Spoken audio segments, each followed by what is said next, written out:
This is the scrotum. This is the testes. This is the epididymis.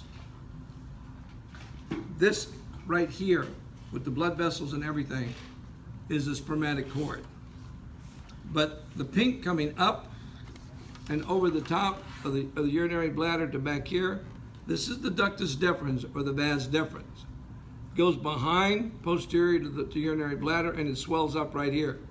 That's the ampulla of the vas deferens, or ampulla of the ductus deferens. So just like the lady has an ampulla. Yes. And this is the secretory gland, or the secretory vesicle. All right?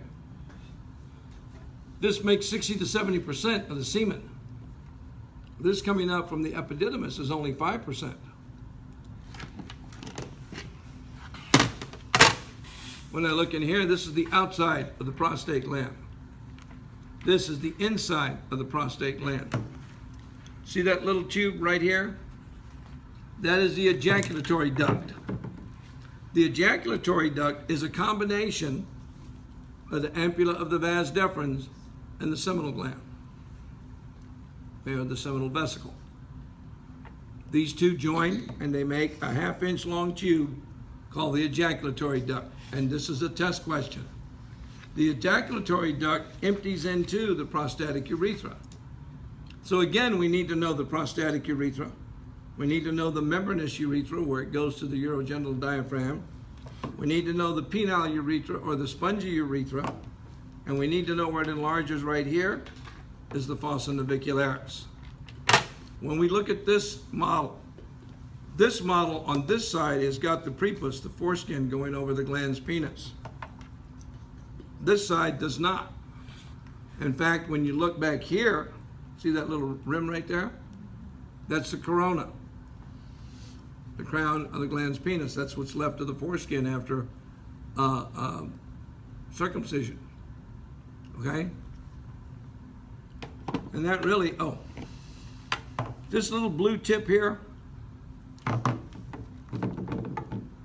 on this model, it's that white one right there. That's the crus, C-R-U-S, the beginning of the corpus cavernosum. On this pink here, or the purple here, that's the beginning, that's the bulb of the penis, the beginning of the corpus spongiosum that's wrapped around the urethra.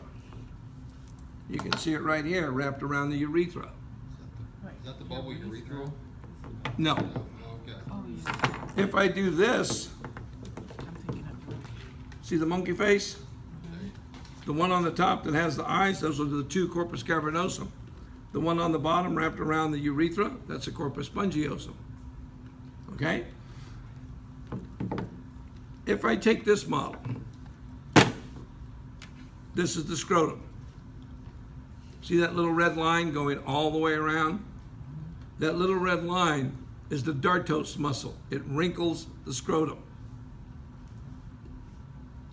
This is right on the testes. This is the tunica albuginea of the testes.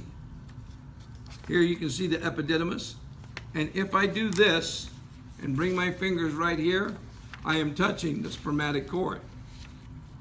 Okay? It's the one most people forget, is the spermatic cord.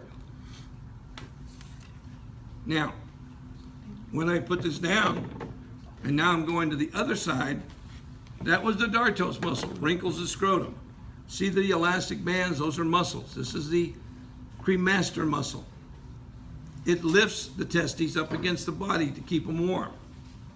When it gets cold, it moves them up to get warm. When it gets too hot, this muscle relaxes and the testes move away from the body. This white, when guys, I told you, when guys get too macho, you can remind them, all men have a little vagina in them. That's called the tunica vaginalis.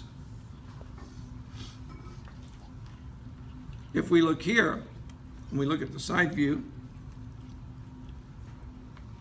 you can see the crus, the beginning of the tunica of the corpus cavernosum. You can see the bulb, the beginning of the corpus spongiosum. And if I do this and push up right here, I'm pushing on the root of the penis. The root of the penis is the bulb and the crus together. Okay? So we saw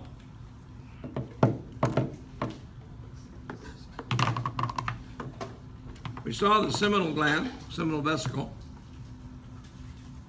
We saw the prostate, you see the prostate here, and right there in the urogenital diaphragm is the bulbourethral gland. Okay? Make sure that when you read the lecture notes that you know what makes up the semen. 70% of it comes from the seminal vesicle.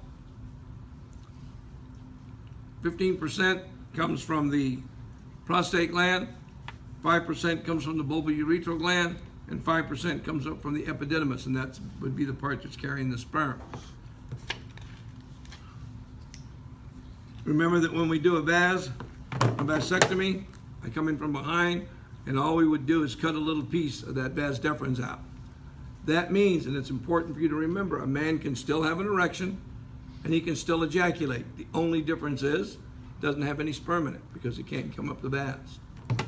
Now, when we tell a man, we tell the partner, no sex until he comes in and we do a sperm analysis to make sure there's a semen analysis, make sure there's no sperm.